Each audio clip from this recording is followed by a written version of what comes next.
여러분, 근래 가장 뜨거운 한국인 중 한 명을 꼽으라고 한다면 단연 피아니스트 임윤찬 군을 꼽을 수가 있을 것입니다. 18세 나이에 세계적인 권위 있는 제16회 미국 반 클라이븐 국제 피아노 콩쿠르에서 최연소 우승하며 세상에 새로운 피아니스트의 등장을 알렸습니다. 결승 무대에서 라마니노프 피아노 협주곡 3번을 신들린 듯이 악보를 보지 않고 한 번도 보지 않고 자신만의 확실한 메시지로 연주하는 그 모습은 정말 무한 감동을 안겨주고 있습니다. 여러분 보셨나요? 무엇보다도 땀을 비오듯이 흘리는 그의 열정적인 모습, 정말 눈물이 솟구칠 뻔했습니다. 수상 인터뷰에서 이 임윤찬 군은 이렇게 말을 합니다. 음악가로 살아가려면 모든 음악을 사랑하고 모든 생명체를 품어야 한다고 배웠거든요. 음악뿐만 아니라 스포츠와 문학에서도 배울 것이 아주 많아요. 예를 들어 차이코프스키 협주곡을 연주할 때 절대로 꽃이 필 수 없는 지역에서 꽃이 피는 기적을 상상한다든가, 다른 곡에서는 축구선수 리베리가 섬세한 드리블로 골대를 강타하는 동작을 상상한다든가, 모든 장르가 예술가에게 필요한 요소가 될 수 있어요. 이어서 그는 이런 말을 합니다. 오로지 음악만을 위해서 살아왔는데 아직 배울 게 많습니다. 제 꿈은 모든 것을 버리고 산에 들어가서 피아노하고만 사는 것인데 그렇게 되면 수입이 없으니 어쩔 수 없이 이렇게 살고 있습니다. 와, 이 피아노에 정말 미친 사람, 그죠? 미친 사람만이 할 수 있는 그런 이야기가 아닌가 싶어요. 하루에 12시간씩 그는 쉬지 않고 연습을 했다고 합니다.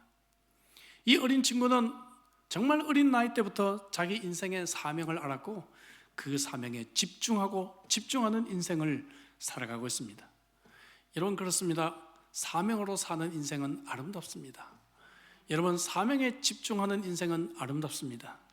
스위스의 사상가 칼 힐튼은 이런 말을 했습니다. 인생 최고의 날은 인생의 사명을 자각하는 날이다. 하나님이 나를 이 목적에 쓰시겠다고 진정한 그 목적을 깨닫는 것이다. 내가 왜 사는지 사명을 깨닫는 그날이 우리 인생에서 최고의 날인 줄로 믿습니다. 철학자 키에로케고르, 그는 나의 사명을 깨닫는 것이 문제다. 내가 정말 무엇을 하는지를, 신이 바라고 있는지를 아는 것이 가장 중요한 것이다. 제가 좋아해서 자주 인용하는 조지 트레이트, 그는 이런 말을 했죠. 인간이 가질 수 있는 가장 위대한 지식은 하나님의 뜻을 아는 것이며 인간이 행할 수 있는 가장 위대한 업적은 하나님의 뜻을 행하는 것이다. 할렐루야. 오늘 본문은 다윗의 이야기입니다. 다윗의 이야기 중에 일부예요. 여러분, 저는 다윗의말로 자신의 사명을 인식하고 그 사명에 집중한 사명 인생이었다고 저는 믿습니다. 오늘 본문의 배경은 다윗의 인생의 절정기 때입니다. 1절을 볼까요? 여호와께서 주위의 모든 원수를 무찌르사 왕으로 궁에 평안히 살게 하신 때라고 했습니다. 시온산 위에 지어졌던 다윗의 궁전은 너무너무 아름다웠습니다. 그럼에도 불구하고 다윗은 현실에 안주하지 않고 사명으로 살아가고 있는 모습을 보여줍니다. 그래서 하나님은 다윗을 내 마음에 합한 사람이다, 그렇게 표현했죠. 오늘 이 자리에 있는 저와 여러분들이, 또 함께 예배드리는 여러분들이, 우리도 이 사명자로서의 인생을 살기 위해 오늘 본문을 통해서 몇 가지 좀 배우기를 원합니다. 먼저 우리가 사명자로 살아가려면 사명의 기초가 바르게 되어 있어야 합니다. 사명의 기초는 무엇입니까? 그것은 바로 우리 인생을 향한 하나님의 목적을 깨닫고 하나님의 목적대로 살아가는 것이죠. 하나님은 우리의 인생의 목적을 분명하게 알려주셨습니다. 하나님을 사랑하고 이웃을 사랑하는 것입니다. 하나님을 사랑하고 이웃을 사랑하는 것, 대계명이라고 말할 수 있죠. 하나님을 얼마나 사랑하는가, 그것은 그 사람이 영적인 일에 얼마나 우선순위를 가지고 있는가를 보면 알 수가 있어요. 2절을 볼까요? 왕이 선지자 나단에게 이르되 볼지어다 나는 백향목궁에 살거늘 하나님에게는 휘장 가운데 있도다. 여러분, 화려한 궁전에서 평안한 삶을 살고 있지만 하나님과 영적인 일에 조금도 관심이 달라지지 않았던 다윗을 봅니다. 많은 성도들이 가난할 때, 병들 때 믿음 생활을 열심히 하다가 좀 부자가 되고 건강해지면 다시 세상적으로 되어버리는 그러한 분들을 보게 됩니다. 그러나 다윗은 지금 출세했습니다. 다윗은 지금 전성기를 맞고 있습니다. 그럼에도 불구하고 그는 영적인 관심이 조금도 달라지지 않았어요. 시편 27편 4절의 그의 고백입니다. 내가 여호와께 바라는 한 가지 일, 그것을 구하리니 곧 내가 내 평생에 여호와의 집에 살면서 여호와의 아름다움을 바라보며 그의 성전에서 사모하는 그것이라 라고 그는 고백합니다. 미국의 어느 교회가 낡아가서 계속 파손되고 있는데 이제 장로님과 집사님들이 대책회의를 하게 되었어요. 교회를 수리할 돈을 하나님이 좀 주실 수 있기를 위해서 특별 기도회를 하게 되었습니다. 사실 그 교회는 수리하고도 남을 만한 갑부 집사님이 계셨어요. 혼자의 힘으로도 그 정도 충당하는 것 일도 아니었습니다. 근데 이 집사님은 헌금을 하는 대신에 나도 기도하는 사람이 되겠다고 자원을 했어요. 그래서 이분이 이제 기도하기 위해 일어섰습니다. 근데 갑자기 여러분 기도를 막 시작하려고 하는데 천장에서 기어쩌고 하나가 내려와서 그의 대머리를 한 대 탁 때렸습니다. 그러자 그가 하나님 교회 수리비를 허락해 주옵소서라고 기도를 하려고 하다가 기도가 바뀌었습니다. 하나님 교회 수리비로 500불을 내겠습니다. 바뀌었습니다. 그 옆에 있던 집사님이 기도합니다. 하나님 저 집사님에게 기아장 한 2개만 더 내리치면 모든 것이 해결될 것 같습니다. 우리에게 주신 하나님의 축복을 우리는 모르고 살아요. 그렇죠? 하나님이 주신 축복을 깨닫는 것 얼마나 중요합니까? 여러분들에게 주신 귀한 직분들, 교회 몇 년 다니면 집 사주고 권 사주고 안수집 사주고 하니까 여러분 그렇게 우리는 쉽게 생각하지만 이게 얼마나 특권인지 알 수가 없어요. 하나님이 건강 거두어 가시면, 하나님이 생명 거두어 가시면 섬기고 싶어도 섬길 수가 없습니다. 교회를 청소할 수 있고 성도들을 위해 교회 점심을 봉사할 수 있고 여러분 성도들을 위해서 주차를 안내할 수가 있고 작은 떡을 나눠줄 수 있는 것 얼마나 큰 기쁨이고 즐거움인지 알 수가 없어요. 여러분 코로나 바이러스 2년 이상 되면서 우리가 아직도 배우지 못했단 말입니까? 하나님께서 여러분들에게 맡기신 직분들을 어떻게 감당하고 있습니까? 주일 예배에 한번 빠지는 것이 너무나 쉬워졌고 다락방 소그룹을 사랑방 소그룹을 언제 했는지조차 가물가물한 그러한 소그룹들이 있는 것 같아 참 마음이 아파요. 다음 주 세미나를 준비하면서 등록이 너무 저조해서 힘이 많이 빠지고 있습니다. 준비위원들이 최선을 다해서 지금 준비하고 있어요. 전 처음 준비할 때 500명 정도 올 줄 알았어요. 500명 정도. 여러분들이 한 2명씩은 다 데려올 줄 알았습니다. 자리라도 채워야 할 분들이 계시는데 무관심한 모습을 보면서 하나님, 제가 참 어려운 상황에서 발버둥을 치고 있지만 제가 좀 더 집중하지 못했군요.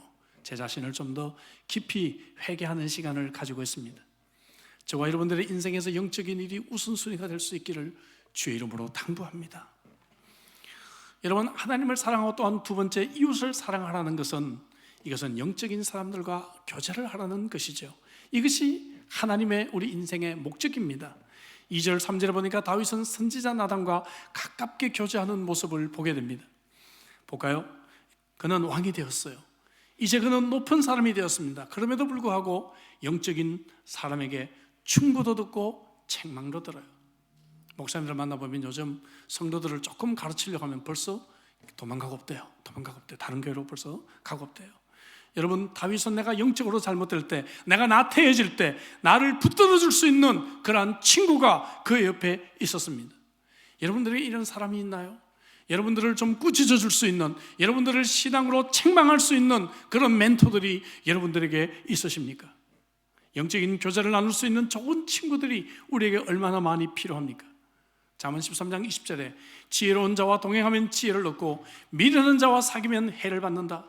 시편 119편 63절에도 나는 주를 경외하는 자와 모든 주의 법도를 지키는 자와 동무라라고 말하고 있습니다. 어떤 사람들과 시간을 보내고 계십니까? 어떤 뉴스들을, 어떤 인터넷 사이트들을 보고 계십니까? 늘 원망이 있고 짜증이 있고 불평이 있는 사람들, 혹은 그런 뉴스와 그런 이야기들을 우리가 보고 있습니까? 그러면 내 삶도 황폐해지고 찌들어지는 것을 경험하게 됩니다. 반대로 만날 때마다 하나님을 찬양하고 만날 때마다 예수 그리스도의 간증을 나누는 사람을 만나게 된다면 그런 사람과 있게 된다면 영혼의 오아시스를 경험하게 될 것입니다. 소그룹이 활성화될 이유가 바로 여기에 있습니다. 여러분들의 다락방과 사랑방이 다시 세워지기를 바랍니다. 한두 명이라도 모이기 시작하세요. 한두 명밖에 모이지 않고 자꾸 다락방 합치자 그러고 사랑방 합치자 그러면, 그래서 지금 우리가 여기까지 오게 된 겁니다. 교회 설립 기념주일 우리 항상 달란트 잔치 해왔습니다. 지난 2년 동안 갖지 못했고 이제 금년에 3년 만에 우리가 이 잔치를 하려고 합니다. 하나님이 관객이 되시고 우리는 하나님을 기쁘시게 하는 그러한 배우가 되어서 하나님께서 이 땅에 우리 슐람교회를 허락해 주신 그 은혜를 하나님께 감사하는 그러한 귀한 축제가 되는 것이죠. 그동안에 대학 강당에서 예배를 드릴 때 얼마나 불편했어요. 가운데 이 강대상 움직일 수가 없어가지고 이거를 이쪽에서 하고 이쪽에서 하고 그냥 이쪽에서 나오고 저쪽으로 들어가고 그러면서 그 불편한 가운데서도 여러분, 우리가 이런 아름다운 무대와 아름다운 성전에서 예배당에서 곧 우리가 이 달란트 잔치를 하게 될 것을 얼마나 꿈꾸며 여기까지 우리가 왔습니까? 근데 이제 할 사람이 없대요. 할 사람이. 이게 무슨 이야기입니까, 여러분? 다락방이 모이지 않다 보니까 이 참여할 사람이 없다는 것입니다, 여러분. 가슴이 무너지고 있습니다, 여러분. 여러분, 이제 다시 한번 우리가 순원들과 함께 우리 다락방을 세우고 사랑의 교제를 다시 세워야 될 때라고 저는 믿습니다. 얼마나 여기서 연기를 잘하고 얼마나 찬양곡을 잘하느냐, 이건 하나님 앞에서 그거는 그렇게 중요하지 않습니다. 여러분, 우리가 이 기회에 함께 모이고 함께 교제하고 소그룹들을 다시 세워야 될 줄로 믿습니다. 코로나가 우리들에게 너무 큰 영향을 주었지만 그래도 우리 교회는 이처럼 예배가 회복되고 있는데 이제 소그룹들로 이번 기회에 다시 한번 회복되어서 하나님의 교회가 건강하게 세워지고 여러분들이 영적인 교제가 다시 세워지기를 주님의 이름으로 당부합니다. 자, 두 번째는 사명의 능력입니다. 우리가 이 사명을 감당할 때는 능력이 필요해요. 어떻게 이런 능력이 우리에게 찾아올까? 그것은 먼저 예수님의 성품을 가질 때 가능한 것입니다. 주님의 성품을 닮은 자라야 주님의 사명을 감당하는 것이죠. 주님의 성품을 갖기 위해서는 가장 중요한 것은 주님과 사귐이 있어야 돼요. 여러분, 우리가 어떤 사람과 많이 사귀다 보면 그 사람을 많이 닮게 됩니다. 여러분들이 누구와 시간을 많이 보내고 누구와 많이 사귀고 있습니까? 여러분, 주님과 많은 시간을 보내야 합니다. 다윗은 주님과 정기적으로 만나는 시간이 그에게 있었어요. 성공했지만 교만하여 넘어지지 않았습니다. 18절 볼까요? 다윗 왕이 여호와 앞에 들어가 앉아서 이르되 주 여호와여, 나는 누구이오며 내 집은 무엇이기에 나를 여기까지 이르게 하셨나이까?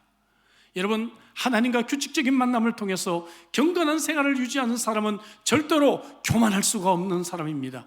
지금 내가 가진 이 축복이 하나님이 부대 넘치는 축복을 주셨다라고 늘 믿고 있는 사람입니다. 한 나라의 왕이 되고도 골방 속에 들어가 무릎을 꿇을 수 있었던 이 다윗의 영성을 통해 저와 여러분들은 배울 수가 있어야 합니다. 시편 139편 23절 24절 하나님이여 나를 살피사 내 마음을 아시며 나를 시험하사 내 뜻을 아옵소서. 내게 무슨 악한 행위가 있나 보시고 나를 영원한 길로 인도하소서라고 다윗은 기도합니다. 여러분들은 매일 경건의 시간을 갖고 계십니까? 우리 온 교회가 매일 성경을 가지고 함께 큐티하고 새벽 기도도 이 말씀으로 함께 나누고 다락방에서 함께 이 말씀을 가지고 교제를 하고 사랑방에서 1번의 질문들이 지난 주간 매일 성경 큐티를 통해서 받은 은혜가 무엇인지를 질문하고 있는데, 내가 우리 신랑교회를 다닌 지 몇 년이 되었는데 아직 매일 성경 교제가 없고 아직 경건의 시간을 갖지 못한다면, 여러분, 우리가 지금 어떻게 신앙생활하고 있는지를 하나님 앞에서 다시 한번 우리가 돌아보아야 될 줄로 믿습니다. 고든 맥스웰이라고 하는 인도 선교사가 있었어요. 이 사람이 하루는 힌두교 수도승에게 찾아가서 인도말을 가르쳐달라고 부탁을 합니다. 이 힌두 수도승이 미국에서 유학을 해서 영어를 유창하게 하는 사람이었거든요. 근데 안 된다고 거절하는 거예요. 왜 안 됩니까? 했더니 이런 말을 했어요. 당신 날 전도하려고 그러지. 그래서 절대로 전도하지 않겠다고 약속하겠습니다. 근데 이 영어를 가르쳐 주십시오. 그랬더니 이 수도승이 이런 놀라운 말을 했습니다. 당신하고 지금까지 지낸 사람 치고 그리스도인이 안 된 사람이 있어? 당신하고 지금까지 지낸 사람 치고 그리스도인이 안 된 사람이 있어? 와, 예수님 닮은 선교사의 영성을 우리가 다시 한번 보는 것이죠. 여러분들은 여러분들을 만난 사람에게 이런 영향력을 끼치고 계십니까? 여러분들의 자녀들에게, 여러분들의 친척에게, 여러분들의 친구들에게, 회사 종업원들에게 이분과 좀 더 사귀면 나도 예수 믿고 말 것 같아. 여러분, 이런 선한 영향력을 끼치는 그러한 능력을 우리가 가져야 될 줄로 믿습니다. 나아가 우리가 주님을 닮아 변화되어야 될 성품들을 성령의 열매다, 그렇게 성경은 말을 해요. 본문에 직접적으로 나와져 있지 않지만 다윗의 생애를 연구해보면 그는 성령의 열매가 맺혀진 그러한 인생이었습니다. 한 가지 예로 역대상 22장 11절에 보면 하나님께서 다윗의 성전 건축을 그 열망을 거절하시는 이야기가 나오죠. 잘 알고 있습니다. 그런데 다윗은 하나님의 거절을 수용할 줄 아는 겸손함이 그에게 있었어요. 다윗은 지금 비록 이유를 알 수 없지만 내가 구하는 것을 하나님이 허락하지 않았을 때는 하나님의 뜻이 있을 것이다, 그것을 수용하고 받아들일 줄 아는 겸손이 그에게 있었다는 것입니다. 성경은 우리가 주님을 닮아가야 될 성품을 9가지 성령의 열매로 표현했습니다. 갈라디아서 5장 22절 23절 우리 큰 소리로 같이 한번 다 같이 읽어볼까요? 다 같이. 오직 성령의 열매는 사랑과 희락과 화평과 오래 참음과 자비와 양선과 충성과 온유와 절제니 이 같은 것을 금지할 법이 없느니라 했어요. 아멘. 주님의 성품을 닮아가는 것, 우리가 이 땅을 살아가는 목적 중에 하나입니다. 주님은 주님 닮은 모습으로 우리가 천국 오기를 원하십니다. 우리가 이러한 주님의 성품을 갖추고 성령 충만한 인생이 될 때 하나님이 주신 이 사명의 길을 달려갈 수가 있고 사명을 감당할 수 있는 능력이 우리에게 주어질 것입니다. 어떻게 열매를 맺을까요? 무엇보다도 말씀의 훈련이 도구가 됩니다. 하나님의 말씀을 묵상하고 말씀을 배우고 말씀으로 제자 훈련 받을 때 말씀의 능력이 나를 새롭게 하는 것입니다. 여러분, 말씀은 단순한 지식이 아닙니다. 단순한 정보가 아닙니다. 어떨 때 하나님의 말씀이 내 가슴 속에 불이 됩니다. 이 말씀이 나를 변화시킵니다. 이 말씀 때문에 내가 뒤집어질 때가 있습니다. 여러분, 그런 경험이 없었어요? 단순한 정보 전달이 아니에요. 다음 주 세미나 그냥 나중에 유튜브로 나오면, 영상으로 나오면 보지. 여러분, 정보 전달이 아닙니다. 하나님은 그 시간을 통해서 말씀을 듣는 영혼들의 심령을 바꾸시고 인생을 변화시키시는 것입니다. 또 하나는 성령의 강건적인 역사입니다. 그래서 우리는 겸손히 하나님의 은혜를 구하는 것이죠. 하나님 도와달라고, 나를 변화시켜달라고, 내 인생의 목적대로 살게 해달라고 하나님 앞에 무릎을 꿇는 것입니다. 그럴 때 하나님이 나를 변화시키시고 내가 어떻게 할 수 없었던 우리 부모님, 우리 자녀 하나님이 변화시켜 주세요. 달라지게 하십니다. 무릎 꿇어 기도할 때, 하나님의 은혜를 구할 때 이런 변화가 일어나는 것입니다. 여러분, 내가 내 힘으로 나를 변화시킬 수가 없고 내가 내 힘으로 교회를 바꿀 수가 없지만 하나님의 능력으로 변화할 수 있는 줄로 믿습니다. 따라서 마지막 사역의 열매, 사역의 열매는 성령 충만한 삶의 결과라고 말할 수가 있습니다. 이 성령 충만한 삶의 결과, 사명의 열매가 무엇인가? 2가지. 성경을 통하면 2가지. 하나는 뭔가 하면은 영혼의 재생산의 열매입니다. 영혼을 얻어가라는 것입니다. 영혼을 얻어가는 영혼의 재생산의 열매. 오늘 본문에서는 다윗이 다음 세대를 위해서 사명을 가지고 있는 것을 보아요. 그는 성전 건축을 거절당한 뒤에도 아들 솔로몬 때 이것을 잘 감당할 수 있도록 그는 모든 준비를 완벽하게 합니다. 그래서 하나님께서 다음 세대에 대한 축복의 말씀을 들려주시죠. 12절 볼까요? 내 수완이 차서 내 조상들과 함께 누울 때에 내가 내 몸에서 내 씨를 내 뒤에 세워 그의 나라를 견고하게 하리라. 우리가 다윗의 언약이라고 일컫는 구절입니다. 이 말씀은 물론 궁극적으로 메시아를 통해서 이루어질 영원한 하나님의 나라를 우리에게 예언하고 있습니다. 그러나 1차적으로 이 말씀은 다윗의 후손들을 통해서 이스라엘 나라를 세우실 것이라고 하는 하나님의 축복의 말씀입니다. 예수님께서는 부활 후 승천하시면서 우리 인생의 대사명을 요약해 주셨습니다. 마태복음 28장 19절 20절에 너희는 가서 모든 민족을 제사로 삼아 아버지와 아들과 성령의 이름으로 세례를 베풀고 내가 너희에게 분부한 모든 것을 가르쳐 지키게 하라 했어요. 우리가 이 땅에 살고 있는 가장 중요한 목적은 아직 하나님을 알지 못하는 자들에게 복음을 전하고 어린 영혼들이 이 기회를 통해서 다시 한번 여러분 주님의 제자로 세워지기 원하기 때문입니다. 그래서 우리가 전도하고 새생명 축제하고 새가족반을 하고 선교하고 선교사를 파송하고 하는 것입니다. 교회의 본질입니다. 우리는 이것을 하기 위해서 어린 아이들에게 복음을 가르치는 교사가 되었고, 그리고 어린 영혼들을 돌보는 순장이 되었고, 교회를 섬기는 집사, 장로, 안수집사, 권사, 장로가 된 것이고 교육자가 된 것입니다. 이 본질을 놓치고 우리가 무슨 사역을 하고 무슨 사명을 감당하고 있단 말입니까?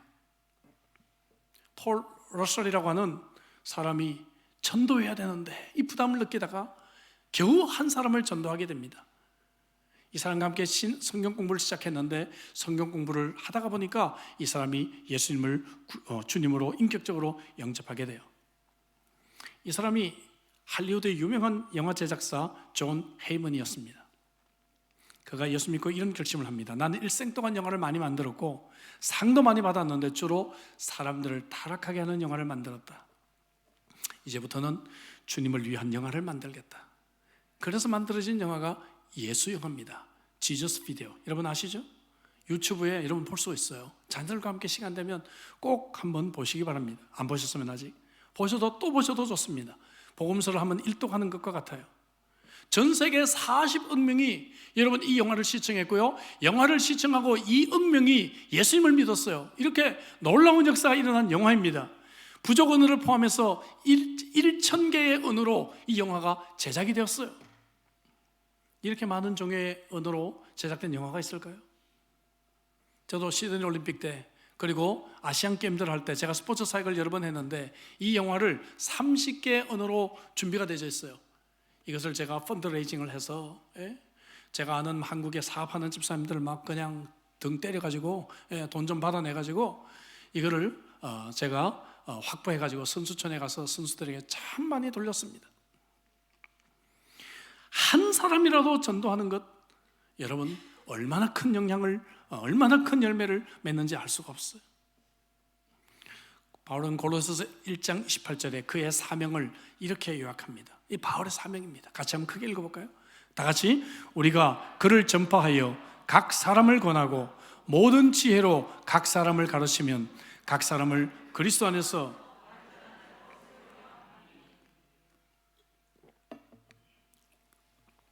여러분들을 통해서 얼마나 많은 어린 영혼들이 주님의 제자로 진짜 온전한 그러한 주님의 사람으로 성장하게 되었습니까?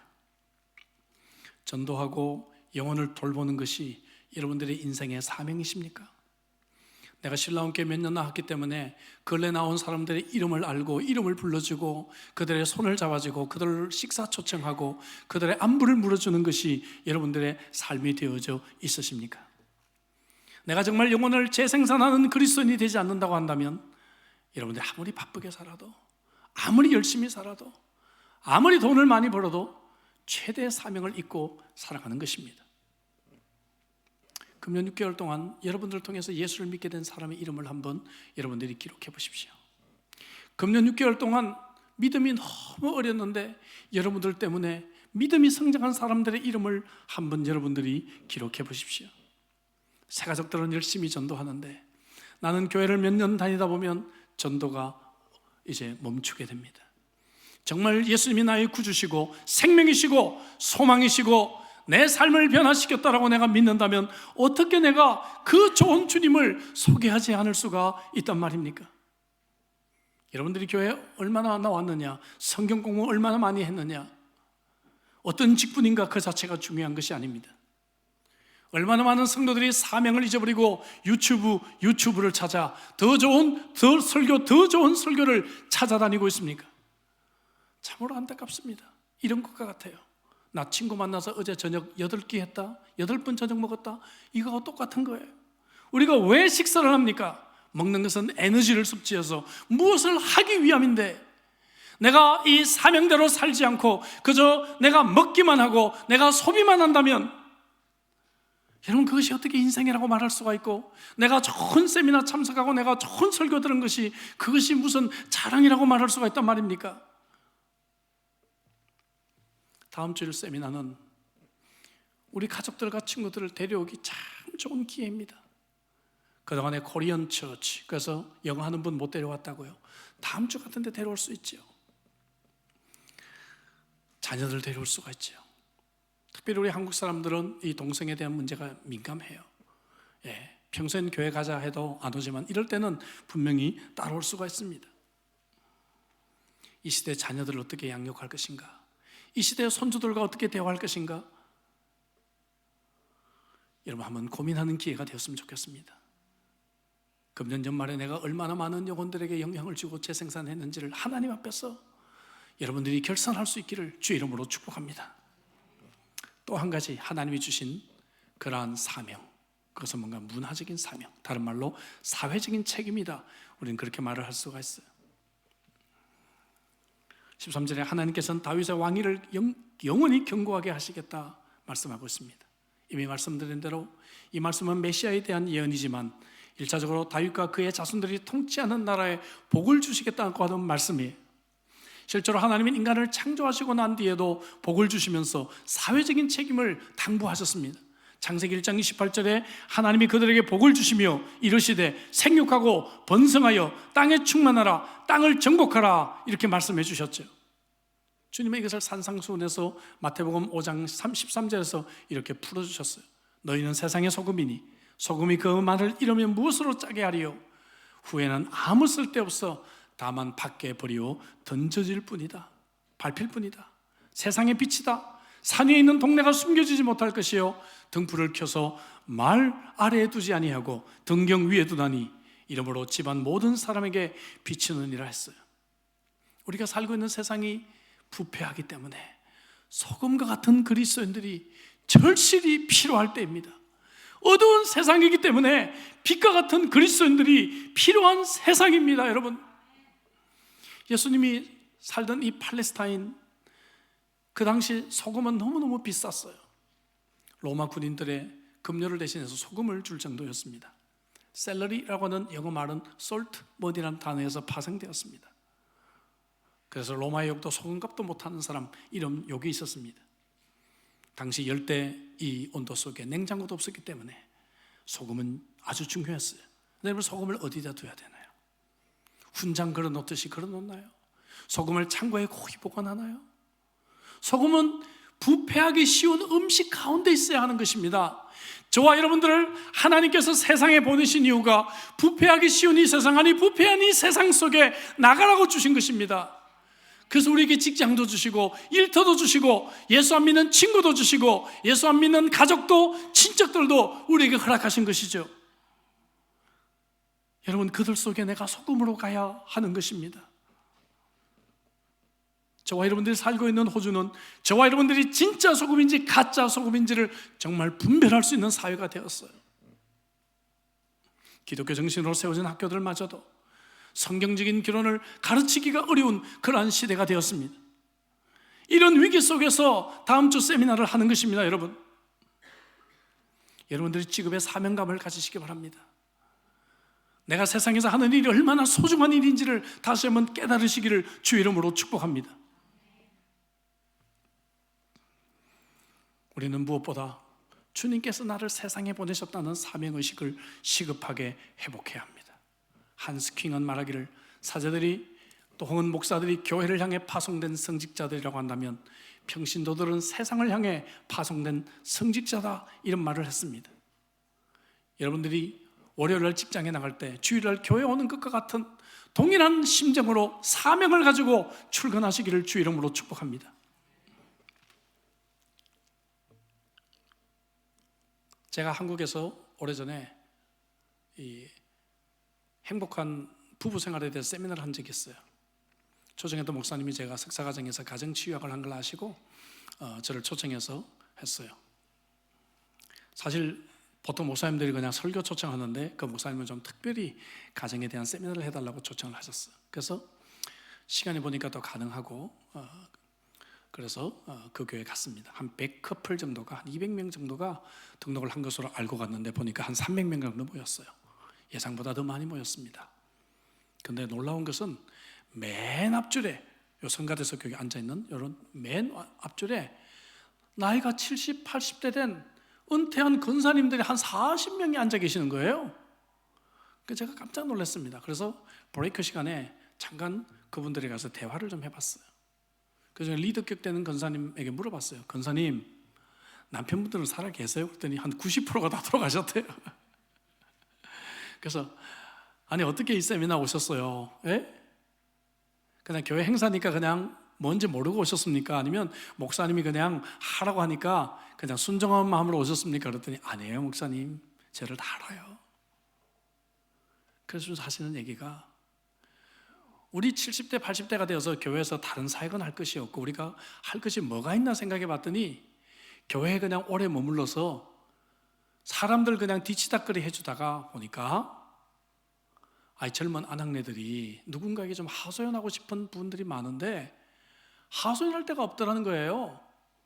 그래서 이 젊은 우리 아낙네들 하소연 좀 들여다보니까 이게 얼마나 큰 사역인지를 알았다는 겁니다. 그런데 목사님, 우리는 유교시대에 배운 것밖에 없잖아요. 시집가면 그 시댁에 귀신되라 뭐 이런 얘기밖에 우리는 배운 게 없잖아요. 그래서 이번에 이 기회에 우리가 성경이 말하는 가정과 부부 생활에 대해서 제대로 배워서 우리 젊은 아낙네들 우리가 애기도 봐주고 젊은 아낙네를 우리가 하소연도 들어줄 때 그들에게 좀 성경적으로 그들을 좀 근거해주고 성경적으로 그들에게 좀 어드바이스 해주자.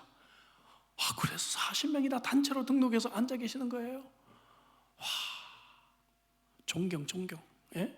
존경. 그래서 제가 브레이크 끝나고 이런 얘기를 했습니다. 여러분, 제가 우리 권사님들 말씀을 들었는데 목사님이 그냥 시켜서 이 자리에 앉아 계셔서 저는 A학 점 드릴 수가 있는데 제가 이런 목적으로 등록하셨다니까 A+++ 드립니다. 제가 했습니다. 여러분 아멘 하십니까? 저는 하나님이 얼마나 기뻐하실까? 예? 하나님이 이 교회 얼마나 사랑하실까? 이러니 교회가 잘 되지. 예, 여러분 항상 우리 속담 중에서는 좋아하는 것이 이 윗물이 맑아야 아랫물이 맑습니다. 예? 이번 세미나도요 우리 시니어들이 제일 많이 참석할 줄로 믿습니다. 아멘이시죠? 시니어들이 맨 앞자리 차지해서 앉아 계셔야 됩니다. 그래야 젊은 사람들이 저런 분도 계시는데 저런 분도 참여하는데 내가 참여해야지. 도전이 되겠죠. 이래야 교회 영적 분위기가 사는 겁니다. 여러분, 회복이 되는 것이죠. 참 그 교회에서 제가 큰 가르침을 받았습니다. 제가 비록 강사로 갔지만 배우는 게 더 많아요. 너무 큰 가르침을 받았어요. 나도 시니어가 되면 저렇게 해야 되겠다. 나도 시니어가 되면 저렇게 살아야 되겠다. 큰 가르침을 저에게 알려주었습니다.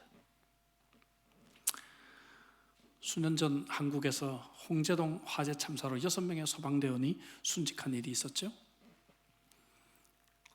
근데 어느 순직한 소방대원의 책상에서 이런 기도문이 발견이 되어 너무나 큰 감동을 주었습니다.